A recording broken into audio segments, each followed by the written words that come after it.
नमस्कार प्रेक्षकांनो, मालिकांची दुनिया या चॅनलमध्ये तुमचे स्वागत आहे.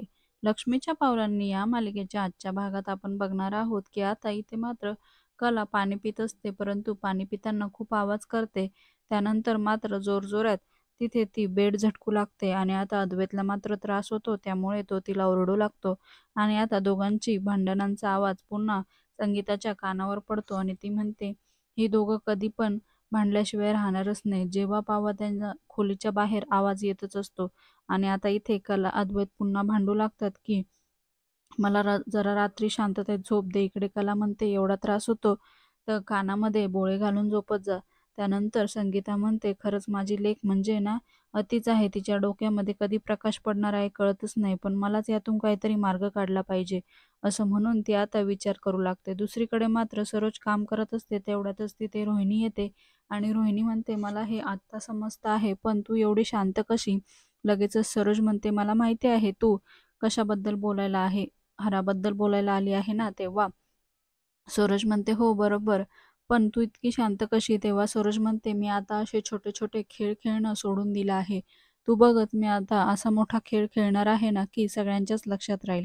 आणि आता हे ऐकून मात्र इकडे रोहिणी खूपच खुश होते. दुसरीकडे मात्र आता नयनाचा रिपोर्ट आता राहुलच्या हातामध्ये लागतो. तेवढ्यातच नयना घाईघाईने तिथे येते आणि त्याच्या हातातनं प्रेग्नन्सीचा रिपोर्ट काढून घेते. तेव्हा मात्र तो म्हणतो, का काढला, काय आहे त्याच्यामध्ये? तेव्हा ती सांगते, काय असणार अजून? तेव्हा तो म्हणतो, प्रेग्नन्सी रिपोर्टच आहे ना, मग मलाही बघू दे. आपल्या बाळाबद्दल काय आहे काय नाही हे मलाही जाणून घ्यायचा अधिकार आहे ना. तेव्हा ती म्हणते, हो आहेच ना, फक्त माझं एवढं म्हणणं आहे की तू फ्रेश होऊ नये, त्यानंतर मात्र निवांत वाच. आणि मी गिझर सुद्धा चालू करून ठेवला आहे. तेव्हा तो म्हणतो, नाही मी जाईल नंतर, आणि आता मला वाचू दे, एवढं काय त्यात? तेव्हा ती म्हणते, नाही आत्ता नको, आधी तू फ्रेश होऊ नये. आणि तू नीट जेवलास पण नाही, तुझ्यासाठी मी छान बदाम वगैरे घालून दूध घेऊन येते. तेव्हा तो म्हणतो, मी व्यवस्थित जेवलो आहे आणि मला नको दूध. तरी पण ती म्हणते, जा ना प्लीज. आणि तेव्हा मात्र आता तो जातो आणि आता ती म्हणते, मी दूध घेऊन येते. इतक्यात तो बाथरूममध्ये गेल्याचा फायदा घेऊन नाही ना मात्र पटकन तो रिपोर्ट तिच्या पर्समध्ये लपवते आणि पर्स आता कपाटामध्ये ठेवून देते आणि घाईघाई खाली जाते. इकडे मात्र त्याच्यासाठी दूध बनवताना ती मनात विचार करते की छान झोपायचं होतं मला, पण या रिपोर्टच्या नादामध्ये काय काय करावं लागतं. या राहुलसाठी आता मला दूधही बनवावं लागतं आहे.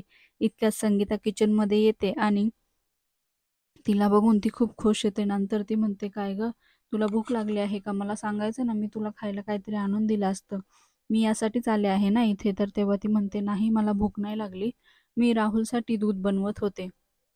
तर तेव्हा तिला अजूनच हे ऐकून आनंद होतो की माझी नैना अगदी सुधारली आहे. नवऱ्याची कशी काळजी घ्यायची हे तिला कळतं. पुढे ती म्हणते, अशीच नवऱ्याची काळजी घेत जा आणि त्याचबरोबर सासरच्यांची पण घेत जा. दुसरीकडे ती मनात म्हणते, माझी कला कधी समजणार काय माहीत. नैनाला ह्या गोष्टी कळत आहे आणि कलाला कधी समजायच्या देवालाच माहिती. असं म्हणून ती एकटीच मनामध्ये विचार करत असते. तेवढ्यात मात्र आता ती म्हणते की बघ ना, ह्याची कलर वगैरे बरोबर आहे का? तेव्हा संगीता म्हणते, कलर नाही ग, त्याची चव बघायची असते. तेव्हा आता ती म्हणते, ठीक आहे. आणि त्यानंतर मात्र ती तिथून निघून जाते. दुसरीकडे आता कल्पना तिला सुचते आणि ती लगेचच जाते आणि रॉकेटच्या रूममध्ये गेल्यावर ती त्याला म्हणते, हे बघ, मला आहे ना तुझ्याशी महत्त्वाचं बोलायचं आहे. तेव्हा तो म्हणतो, हो बोल ना मावशी. आणि इतक्यातच तो बोलता बोलता मावशीला जाडं म्हणतो. त्यामुळे आता ती पुन्हा त्याच्या पाठीमागे लागते आणि त्याला मारायला लागते. तेवढ्यात तो म्हणतो, अगं मला मोठं म्हणजे असं म्हणायचं आहे की माझ्यापेक्षा मोठा आणि समजूतदार माणूस आहे. आणि तेव्हा ती सांगू लागते, हे बघ, तुझ्या ताई आणि दाजीच्या संसाराचं आपल्याला काहीतरी करायला हवं. नेहमीसारखे भांडत असतात. तेवढ्यात तो म्हणतो, पण काय आयडिया करायची? इतक्यात तिला स्वतःलाच आयडिया सुचते. त्यामुळे ती म्हणते, चल आता आपण काम करूया. इकडे मात्र दोघेही झोपलेले असतात. आणि आता तेवढ्यातच कलाला पुन्हा जाग येते, कारण की आता लाईट चालू असते. त्यामुळे कलाला झोप येत नाही. कला मात्र आता अद्वैतला उठवण्याचा प्रयत्न करते, परंतु अद्वैत उठत नाही. त्यामुळे ती तिचा साडीचा पदर त्याच्या कानात घालून त्याला उठवते आणि सांगते, लाईट बंद कर. तेव्हा तो म्हणतो, मला काही त्रास होत नाहीये लाईटीचा, तुला होतोय ना, तू बंद कर.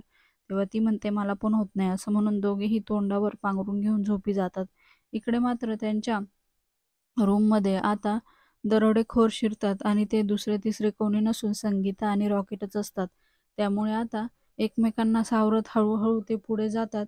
तेव्हा आता संगीता आणि रॉकेट मात्र दुसरीकडचा अंदाज घेत आता बरोबर कला आणि अद्वैतच्या रूममध्ये पोहोचतात आणि पोहोचल्यावर मात्र आता आपलं काम सुरू करायला हवं असं ते म्हणतात. दुसरीकडे राहुल मात्र मोबाईलवर गेम खेळत असतो आणि तेवढ्यात नैना विचार करू लागते, आता हा झोपतच नाहीये, हा झोपल्याशिवाय मी कशी काय जाणार अद्वैतच्या रूममध्ये. तेवढ्यात तो म्हणू लागतो, जा जा. तेव्हा ती म्हणते, अरे काय तू झोप ना. तर आता तिच्या लक्षात येतं हा गेममध्ये बोलत आहे.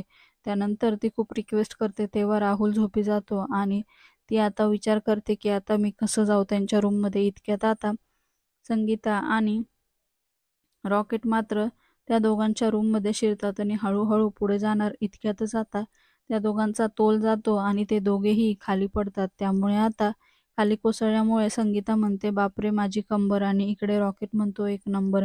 त्यानंतर दोघेही घाईघाईने पुन्हा उठतात आणि आता त्यांना त्यांचं काम करायचं असतं. त्यामुळे ते आता अद्वैत आणि कलाच्या बाजूला जातात. इतक्यात मात्र आता त्यांच्या आवाजामुळे हे दोघेही जागे होतात आणि त्यामुळे जागे झाल्यामुळे कोण आहे, कोण आहे म्हणून आरडाओरडा करू लागतात. तर आता लगेचच ते दोघंही त्यांना शांत करण्याचा प्रयत्न करतात, परंतु त्या दोघांची आरडाओरडा सुरू असते आणि आता अद्वैत मात्र रॉकेटला पकडतो. त्यानंतर कला ओरडते, की "हे बघ इकडे पण आहे." आणि तेव्हा संगीता म्हणते, "कुठे आहे? मी तर फ्लॉवर पॉटमध्ये लपलो आहे." तर तेव्हा कला म्हणते, "तुम्हाला फ्लॉवर पॉट चोरायचा आहे का?"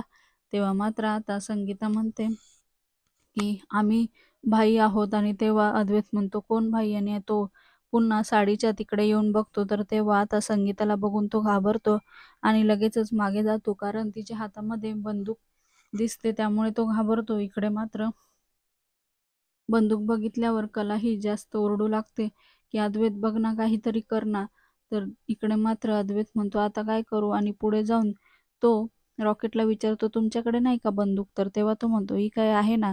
आणि आता तो अद्वैतला आणि कलाला दोघांनाही बांधतात. त्यांचे दोघांचे हात बांधतात. मात्र इकडे चुकून अद्वैतच्या हातामध्ये रॉकेट बंदूक ठेवतो आणि तसंच त्याचा हात बांधतो. त्यानंतर मात्र आता पुन्हा बंदूक कुठे आहे असं विचारतो. तर अद्वैत म्हणतो, माझ्याकडे आहे ना. तर तेव्हा रॉकेट म्हणतो, हळू जरा, नाहीतर चुकून वेगळीकडेच निशाणा लागायचा. आणि असं म्हणून आता घाबरलेला अद्वैत त्याला बंदूक देतो आणि दोघेही मिळून आता त्या दोघांनाही पुन्हा अजून एका दोरीने बांधतात आणि त्यामुळे आता कशाला आम्हाला बांधता आहे असं विचारतात. आणि इकडे बोलता बोलता संगीता अद्वैतला आवाजाव घालते. त्यामुळे आता त्यांना संशय येतो. तर लगेच अद्वैत म्हणतो, बघा ते सुद्धा मला किती रिस्पेक्टने बोलता आहे, पण द बोला, द. तर आता द बोलताना मात्र संगीता म्हणते, द नाही, देईल आता तुम्हाला फटके वगैरे, आणि शांत बसायचं, नाचून दाखवायचं असं म्हणते. आणि कलाला सुद्धा म्हणते नाचून दाखवायचं. आणि आता मात्र कलाला संगीतावर संशय येतो आणि ती बारीक नजरेने बघते आणि तिला संशय येतो, की मला असं का वाटतं आहे, ही माझी आईच आहे. पुढील भागामध्ये आपण बघणार आहोत, की आता नैना नेमकी अद्वैत आणि कलाच्या रूमपर्यंत पोहोचते. तेवढ्यात तिला ते दरोडेखोर दिसतात. त्यामुळे ती म्हणते, चांगला आहे, या गोष्टीचा फायदा मी घेते. आणि ती जाऊन खाली लाईट बंद करते आणि आता चोरी करण्यासाठी ती आतमध्ये शिरते आणि आता ती हार चोरते. परंतु आरोप मात्र आता संगीता आणि रॉकेटवर येणार असतो. त्यामुळे आता नयनाचं कामसुद्धा झालेलं असतं आणि आता संगीता आणि रॉकेट या गोष्टीमध्ये अडकतात. मालिकेच्या अशाच नवनवीन भागांसाठी आपल्या चॅनलला नक्की लाईक करा, शेअर करा, सबस्क्राईब करा.